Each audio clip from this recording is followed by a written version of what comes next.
In our last episode, we unearthed the raw dust of ochre and the opaque creaminess of Naples. But the Earth spectrum has a deeper, more transparent secret. Welcome to part 2. Today we are capturing the elusive golden hour. We will travel to the hills of Renaissance Italy to explore the true nature of raw sienna. And we will uncover the tragic legend of the most beloved watercolor pigment to ever die, and the brilliant modern alchemy created to resurrect it, Quinacridone Gold. Prepare your palettes, it's time to capture the sun.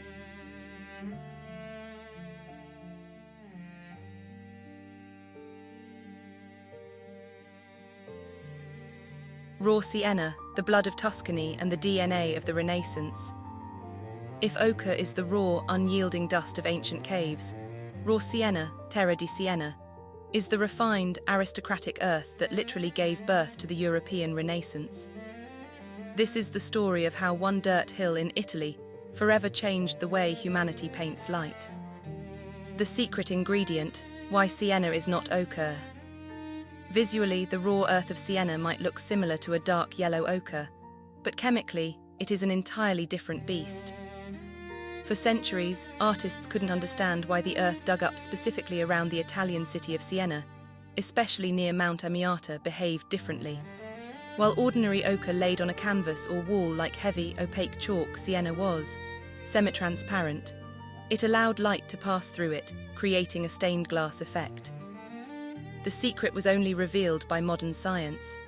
Unlike ochre, which is pure iron oxide, the earth of sienna contains between 5 and 20% manganese dioxide. This single additional mineral is pure magic. Manganese eats the chalky opacity, making the pigment deeper, more transparent and warmer. The legend, a city painted with itself.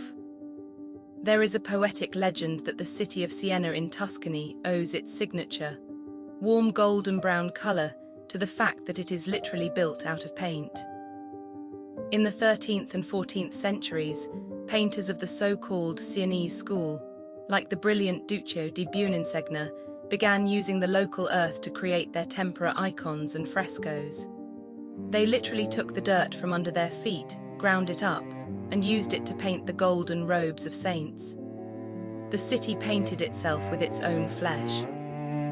Later, during the High Renaissance, Michelangelo Buonarroti used tons of raw sienna while painting the ceiling of the Sistine Chapel.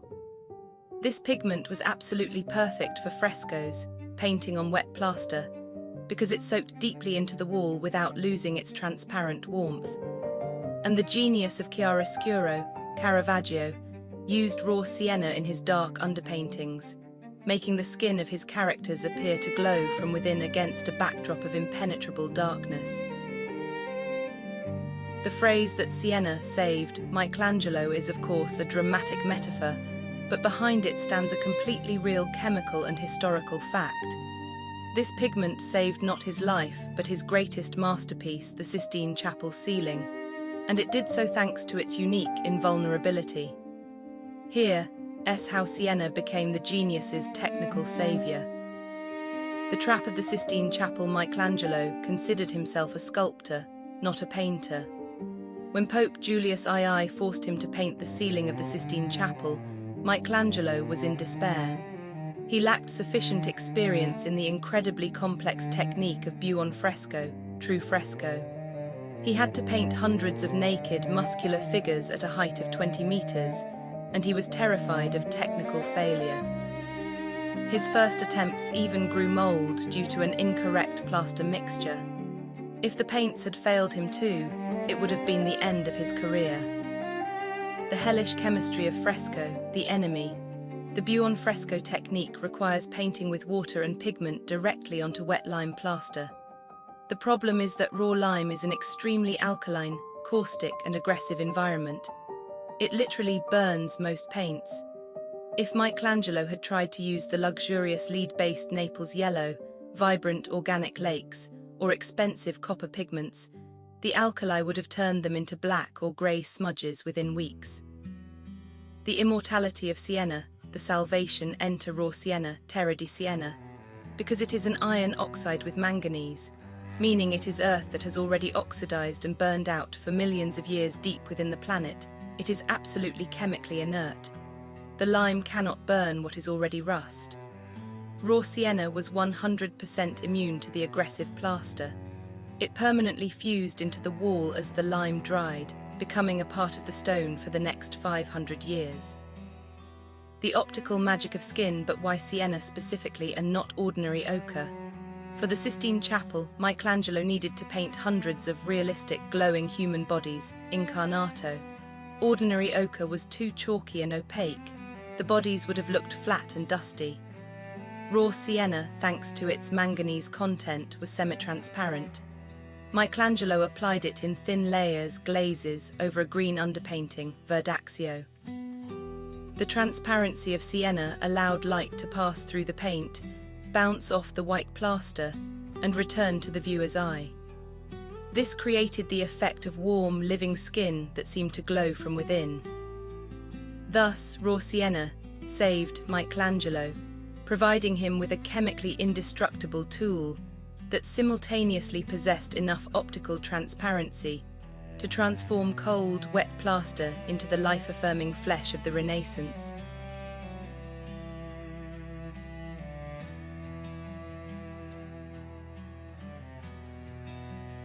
Quinacridone Gold, the Golden Ghost and Automotive Alchemy. If raw sienna is a child of the Renaissance and the ancient hills of Tuscany, Quinacridone Gold is an entirely modern story. It is a child of the industrial era, the chemical industry, and the automotive business. Its history is a true thriller in the watercolor world, featuring an unexpected rise, a tragic death, and a brilliant scientific resurrection. The legend of golden cars, the birth of Po 49. It all started in the second half of the 20th century. The original Quinacridone Gold was not created for artists. It was a single pigment with the laboratory code Po 49, pigment orange 49, invented by chemical giants for one specific purpose: painting luxury cars. The automotive industry needed a paint that could withstand the scorching sun, resist fading for years, and possess incredible transparency so light could reflect off the metal car body, creating a deep, glowing, metallic finish. In the 1990s, watercolor manufacturers, most notably Daniel Smith, noticed this industrial pigment. When Po 49 was milled with gum arabic and mixed with water, magic happened. On paper, it transformed into pure liquid sunlight. Unlike dusty, opaque earth pigments, Quinacridone Gold was perfectly transparent and had an insane color range, from a thick, burnt orange-brown in the shadows to a blindingly bright yellow in thin washes. Watercolorists worldwide went absolutely crazy for it. It became the king of the palette. The death of the pigment and the last barrel. But in the early 2000s, disaster struck. Gold and bronze cars simply went out of style. Automakers stopped ordering Po 49.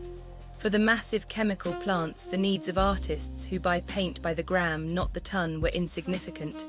The factories simply shut down production. The pigment died. There is a famous and entirely true legend.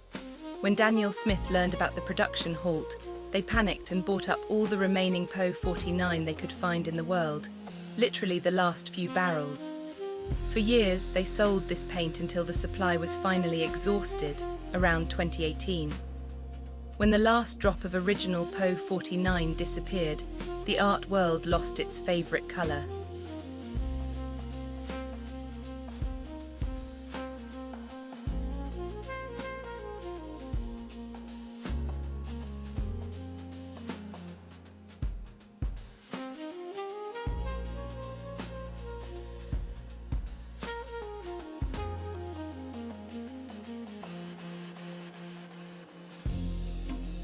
Golden brown is a fascinating hybrid in the watercolor world. The commercial name on the tube might sound modern, mostly a convenient label for manufacturers, but behind it lies an ancient history and a real battle between nature and science. If you're using a high-quality golden brown that delivers intense granulation, like the one we showed in the intro, you are not just painting with a color. You are literally painting with a piece of ancient rock. Here are 3 intriguing facts about this pigment. First, the brutal beauty of dirt, the manganese secret. If your paint is based on the natural pigment PbR7 natural iron oxide, its true superpower lies in its imperfection. Modern chemical pigments are purified to perfection, but natural brown earth always carries impurities, most often manganese and silicon dioxide, which is basically quartz sand. It's exactly this dirt that makes the paint so heavy.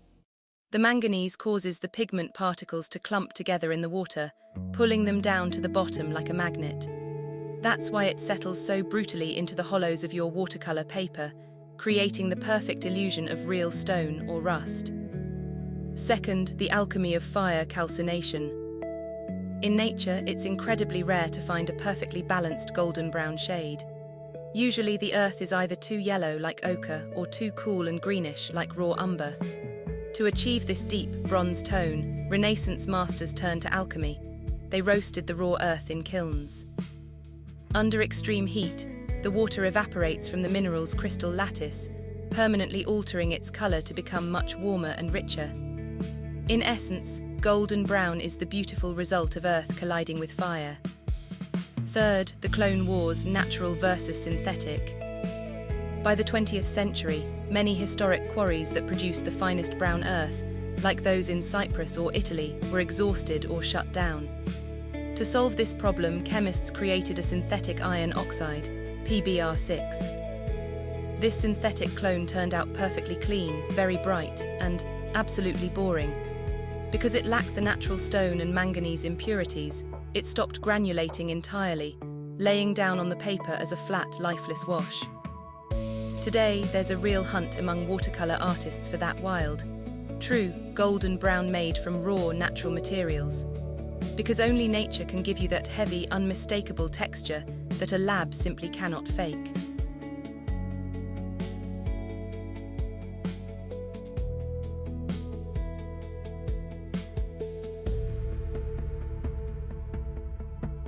Modern alchemy, disappearance and cloning PbR7 and Py. In the 20th century, disaster struck. The original mines around Siena and Mount Amiata were practically exhausted. True terra di Siena became a rarity. So what does a modern pigment lab do? It creates hybrids and clones. Inside your tube of raw sienna today, 2 worlds collide. PbR7, natural brown iron oxide. This is natural earth. Since the Italian reserves are depleted, modern PbR7 is often mined in Sicily, Cyprus, or even the Appalachian Mountains in the US. This pigment gives the paint that same historic weight, character, and a slight granulation. Py, synthetic yellow iron oxide. This is perfectly pure lab-grown rust. It is added to stabilize the color, making it more vibrant and predictable, compensating for the inconsistency of modern natural earth. So when a modern watercolorist loads raw sienna onto their brush, they aren't just using a yellow-brown paint. They are touching the pigment that saved Michelangelo, absorbed the chemistry of manganese, and survived the exhaustion of its own mines to be reborn in a modern laboratory. Modern alchemy, how to clone a ghost. Artists couldn't live without quinacridone gold. So modern chemists faced a daunting task: create a perfect imitation, a hue, using available pigments to resurrect the ghost.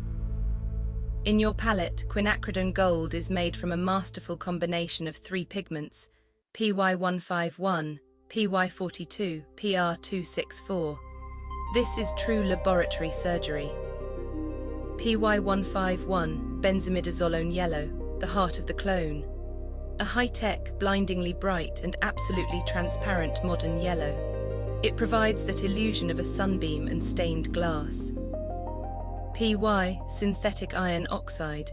To prevent the bright yellow from looking like cheap plastic, a drop of synthetic rust is added. It grounds the color, giving it that same warm, natural weight and deep honey undertone that the original Po 49 had in mass tone. Pr264, pyrrole rubin, a microscopic drop of deep ruby red pigment. It acts like a spice, heating up the mixture so that in the darkest areas it shimmers like burnt caramel or old gold. Together, these three pigments form the perfect optical illusion of the lost automotive gold.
Masters of modern light. Since Quinacridone Gold is a product of the 20th century, you won't find it on the canvases of Rembrandt or Michelangelo. It is the weapon of modern watercolor masters. Haines, an internationally renowned British watercolorist who paints expressive, semi-abstract pieces without preliminary sketches. She uses Quinacridone Gold as the first, foundational wash in most of her works to give the painting an inner glow. She calls it liquid sunshine. Jane Blundell, a prominent color researcher and palette architect. She proved that Quinacridone Gold is the best pigment in the world for mixing greens. Paired with blues, it yields the most realistic shades of foliage and grass, which are impossible to achieve with cool lemon yellows. Shirley Trevena, a master of modern still life watercolor who breaks all the rules. She uses this color in its pure form next to vibrant pinks and purples, leveraging its extreme transparency to create shocking, vibrating contrasts on the paper. Today, Quinacridone Gold is a triumph of chemistry over circumstance. It is the color that refused to disappear.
We have captured the light.